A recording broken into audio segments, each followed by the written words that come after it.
अल्हम्दुलिल्लाह। सवाल ये है कि क्या औरत जो है वो अपने सर के बाल काट सकती हैं या नहीं।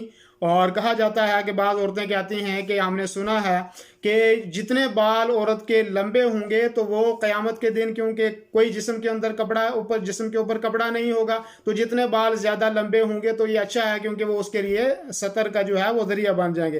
पहली बात तो ये जो क़यामत वाली है ये दुरुस्त नहीं है कि ये जो सतर बन जाएंगे। दूसरी बात यह है कि औरत के लिए बाल कटवाने की जो मुमानत है वो चंद चीज़ों की वजह से। पहली चीज़ उसमें यह है कि अगर बाल काट के वो अजनबी लोगों के सामने जाती है तो ये मना है, कि अजनबी लोगों को दिखाने के लिए वो बाल काटती है तो ये भी मना है। दूसरी बात, और अगर वो ऐसे बाल काटती है कि जिससे कुफार की मुशाबत होती है या किसी दूसरे दीन की मुशाबत होती है, इस तरीके के बाल काटती है तो तब भी जो है ये मना है। और तीसरी चीज ये है कि इस तरीके के बाल काटती है जिसमें उसके मर्दों की मुशाबत है, यानी ऐसे लिबास वो ऐसे जो है वो बाल काट रही है कि जैसे मर्दों ने काटे हुए हैं, जिसमें मर्दों की मुशाबत है, तो ऐसे तरीके ऐसे बाल भी जो है वो काटना उसके लिए मना है। और इसी तरीके से चौथी बात यह है कि वो बाल कटवा रही है गैर महरम आदमी से, जो उसके लिए अजनबी है, जिससे उसको पर्दा करना है, ऐसे आदमी से वो बाल कटवा रही है तो तब भी ये नाजायज है। और पांचवी चीज इसके नाजायज होने की ये है कि खामद की इजाजत के बगैर औरत बाल कटवा रही है सर के, तो ये भी मना है, ऐसा नहीं। लेकिन अगर इन सारी चीजों में से कोई ऐसी चीज नहीं है, अगर वो खामद को खुश करने के लिए, घर वाले को खुश करने के लिए वो बाल काटती है तो उसमें गुंजाइश है।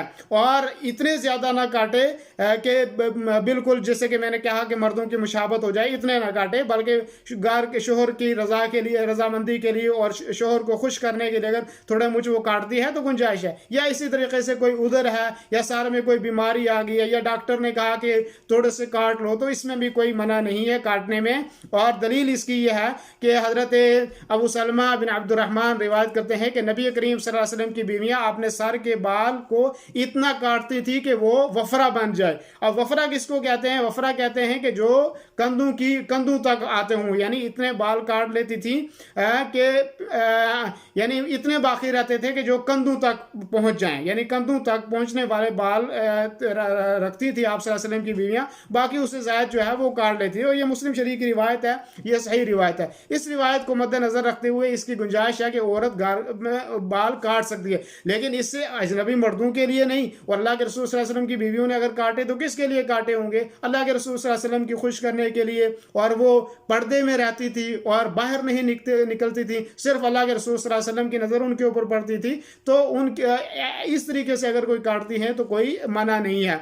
और इमाम नबी रहमहुल्लाह कहते हैं, जो मुस्लिम शरीफ की शरह के अंदर जो तीबी मुस्लिम शरीफ की शरह है, वो कहते हैं कि इससे यह साबित होता है कि औरतें कुछ ना कुछ अपने सर के बाल जो है वो काट सकती है। शेख इब्न उसैमीन रहमहुल्लाह कहते हैं कि इसमें किसी हद तक गुंजाइश है कि औरतें जो है अपने सर के बाल जो हैं वो काट सकती हैं, लेकिन यानी एक मुबाह अमल है। और यानी जो शर्तें मैंने आपको ऊपर बताई कि जो जिसमें मर्दों की मुशाबत ना हो, कुफार की, यानी 5 शर्तें जो बताई, अगर वो मद्देनज़र वो औरतें रखती हैं और उसमें आखिर में से थोड़े से बाल वो काट लेती हैं तो उसमें कोई ममानत नहीं है, कोई गुनाह नहीं है।